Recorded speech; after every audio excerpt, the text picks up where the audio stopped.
I forgot to give you a rundown of what daily life looks like for me in PSO2 NGS right now. Because, you know, of course, I still, of course, play the game as y'all are aware. But, you know, there's not really a whole lot to be doing right now, especially as a veteran player. So you might be wondering, well, what is he even doing right now? What's he doing in the game? So let me run y'all through a daily routine within this game right here. That doesn't really have a daily routine to really run through because there's not really much going on right now. But first, be sure to like and subscribe. It helps out tremendously. Thank you very much. So pretty much where I stand right now, where we have the Ultra Realm going on and we have the boost that goes along with it. So pretty much a normal day for Spike Zoo in 2025 of July. And I should just say 2025 because it's pretty much going to be like this for the rest of the year. Anyway, it's like pretty much like there's going to be some highs right there and then a whole bunch of these what I'm about to describe dailies and then some little highs right there, like 3 highs for the rest of the year in the next 5 months. But at any rate, pretty much my dailies usually consist of this order. I will log on to the game. First and foremost, if you give 5 people kudos, then you will get some star gems. As y'all can see, I am no longer premium. That will not change. It will no longer be premium in this game because there's no reason to be.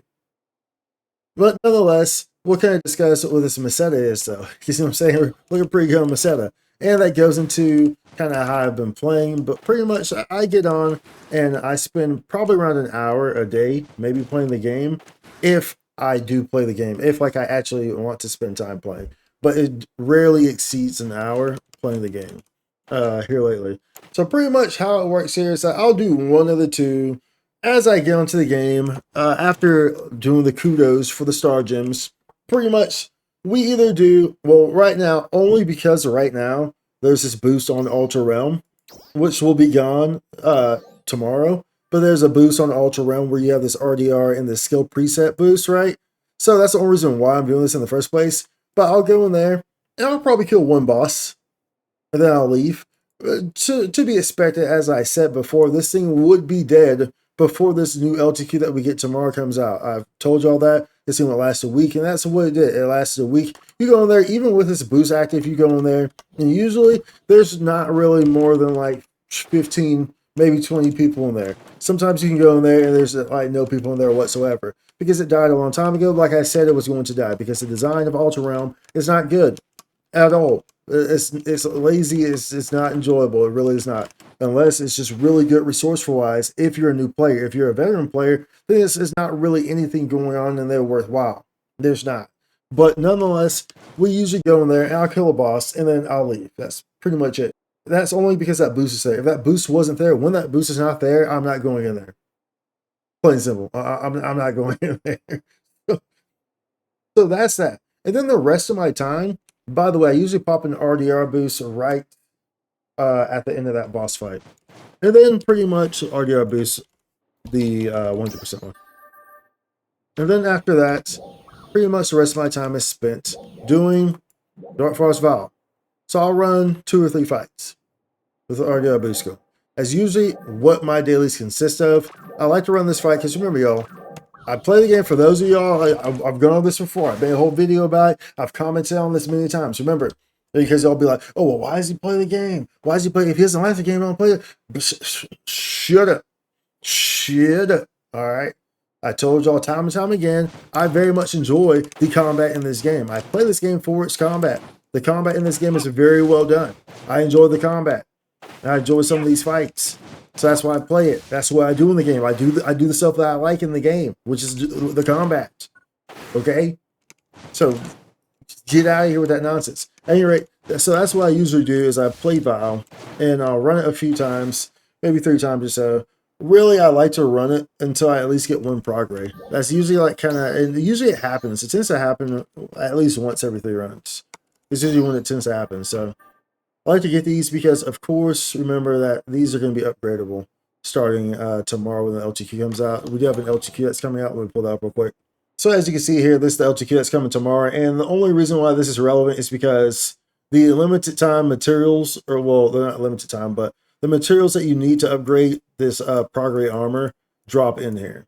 So it's the only option right now for those. To upgrade, you'll need an item called Prograde Advance. Get it from limited time quests. So as of right now, this is where this is going to be at. I'll tell you what's going to happen here. This is going to be in a limited time quest, probably exclusively for the next month, because I don't think it's next month that we get the battle sector, but the month after. Once you get the battle sector, these will drop like crazy. But pretty much they're going to trickle it in through limited time quests. There may be some limited time urgent quests or something or whatever. And they're going to maybe a seasonal or something. And they're going to, try to trickle in to try to get you playing in that regard for these. And then they're just going to bombard you with them in the combat sector in a month and a half. That's what's going to happen, okay? Just letting y'all know right now. So this is the only reason to be playing this LTQ. I'll be completely honest with you. As much as I want to upgrade these, the fact that the only way to get these is through running this LTQ a whole bunch. I'm not. I'm not in any rush. I'm not in any rush to do so because I still need to upgrade my progress units that I have right now. Because I'm the type of person where like I'm not going to move off of these. They're level 5 across the board. I'll transfer them over until my progress are at least a minimum of 4. So that's the way that I usually work when it comes to transferring to new units. Is that I need this fixer to be at least this needs to be obviously the correct fixer, but I need that to be at level 4 at least before I trade off a level 5 and go to that. So I'm in no huge rush to transfer over. Maybe I can do a 3, but I'm in no huge rush to transfer over. And I'm not in any rush to really run that LTQ like a crazy madman um, for those materials. I'm not. It's not really any of high interest for me, but I enjoy doing the Vow fight, so I do the Vow fight. And here lately, we've had fortunate runs with it because we've gotten like 3 or 4 credits. That's why I have the meseta, which is nice because at least I'm not premium anymore. It kind of gives me some wiggle room to not have to worry about things because I don't have access to the personal shop anymore. I do have these personal shop passes, so I have 25 of them. And so I have some machine guns on the shop right now. I guess I can show you all that. And so as you can see right here, I do have some Krez Rosa machine guns on the shop, which I'm not sure if I'm actually going to. If they don't sell, it's okay. Remember, I am technically a gunner main. However, you just never see me on it. I have been playing gunner here lately, actually, though, a lot in Vow. So I might, if they don't sell, then I'll just keep them. It's not really a big deal. That's usually how it always works. Like, meseta is just a thing for me. I don't really care about it. It's just a thing. Like, I like to farm on myself anyway. And I think this Legend Dios also came from Vow. So that's kind of how it's been working. So we've got like 3 Krezes. We've sold 2. And it's allowed my meseta to kind of stock up a bit. So that's been good. That's been great. But really, the only thing I really do here is Vow. Pretty much. So like I said, I do Vow. I pop an RDR boost, an hour RDR boost, 100%. And that's pretty much my cutoff. Once that 100% RDR boost runs off, I'm pretty much off the game. Like, it's like, okay, let me do some vows, do 2 or 3 vows. I go into Ultra Realm, maybe kill a boss, maybe 2. Maybe I try to pop by a vow and go check to see if a boss is about to pop up or something like that. So I do that, then go do another vow. But other than that, I just get off the game. So we do have that LTQ coming up tomorrow, though. And then, of course, we have the upgradable progress that come with that. So the upgradable progress will be good. It will be a good chase item to go after. However, it doesn't negate the fact that Ultra Realm was a complete letdown, and that pretty much that just makes Ultra Realm conclusively dead, which it already was dead, but it makes it conclusively dead, and that pretty much just puts the LTQ on the plate from there. So all you really have is the option is the LTQ instead of the only option being the Ultra Realm.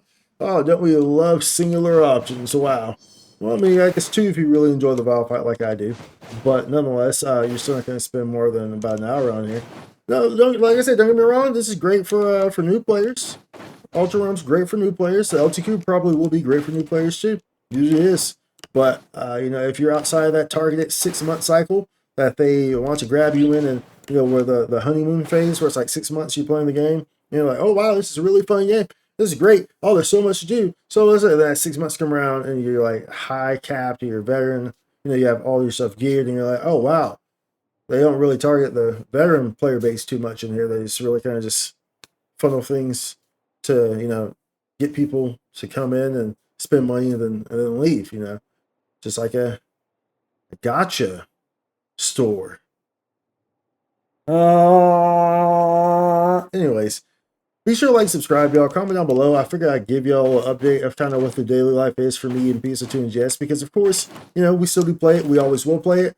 And we will always update whenever I deem deemable updates. Maybe y'all get one for the LTQ. Don't know. But you will always get updates from me on this game because we do play it. We just don't play it like we used to play it. Because there's not a whole lot of reason to play it like we used to play it. Because there's not as much to do as there was to do when we used to play it the way that we used to play it. At any rate, we'll see y'all in the next one. Much love. Holla. Right. Spike content.